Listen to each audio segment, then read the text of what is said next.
سال 57 فلسطینی ها ایران رو اشغال کردند. مگه میشه؟ پس از پیروزی شورش 57 بلافاصله یاسر عرفات هم به ایران میاد و در کنار احمد خمینی پسر آیت الله خمینی میشینه. این ویدیو رو ببینید. ما در ایران هستیم؟ کسی باور میکند این حرف را؟ اینکه انقلاب فلسطین در ایران است؟ کسی این حرف را باور میکند؟ نه، ولی الان همه باور میکنند که یک عصر جدید آغاز شده. عصر جدید. اینجا عربی صحبت کن. اینجا عربی صحبت کن. اینجا عربی صحبت کن. در میدان ژاله تهران تیراندازی به مردم و ارتشیان با همدستی چریک‌های فلسطینی انجام شد و با سلاح‌های ارسالی یاسر عرفات به شورش 57 و در نهایت هم همه اینا رو انداختن تقصیر شاه. بعد اومدن به خمینی گفتن که این سلاح‌ها رو شما از کجا آوردی؟ از کجا شما این اسلحه ها رو به دست میارید؟ نمیدونم. که بعضی از این اسلحه ها از جبهه آزادی بخش فلسطین میاد. آیا این درسته؟ اطلاعی ندارم. آیا باز تجربه شما نخواهد شد؟ نمیدونم. و اینم بگم از ترس انگشتش اینجوری داشت میلرزید، چون اگه لو میرفت تمام دسیسه های خمینی نقش برآب میشد. سالها میگذره و یک سوتی بزرگ آیت الله غفاری میده. این ویدیو رو ببینید. برای یه مبارزه طولانی مدت یه ماشین رو خریدیم در سوریه که یک هفته تمام دادیم سقفش رو زیرش هم پر کردیم اسلحه بیش از چند هزار تا.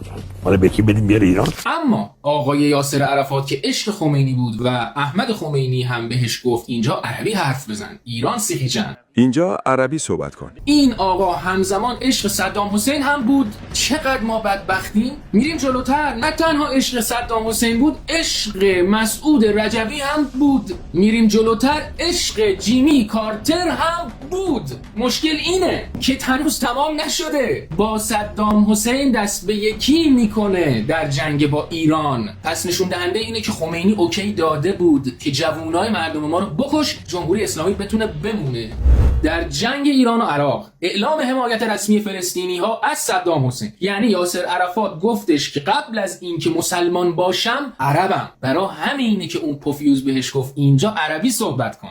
اینجا عربی صحبت کن. و در این جنگ از برادرم صدام حسین حمایت میکنم. 1825 تا فلسطینی توی این جنگ کشته میشه، 958 تا فلسطینی هم به اسارت گرفته میشه. بریم ببینیم یکی از فلسطینی ها چی میگه. چه انگیزه باعث شده که شما بخواید با برادران مسلمانتون در ایران بجنگید؟ طبعا باید تلاش ها در جهت آزادسازی فلسطین و سرزمین های اسلامی از استعمار باشند، اما من یک نظامی هستم و مأمور و تابع دستور فرماندهم. هیچ قدرت و نیرویی جز الله وجود ندارد. حالا نوه خمینی رو میبینید در لاکچری ترین استخرها و هتل ها و این هنوز تموم نشده. دختر خود آقای یاسر عرفات در انگلستان یک کوچه بزرگ به نامشه. نمیدونم چرا سرتای همه آدم‌ها اینجوری به انگلستان ختم میشه.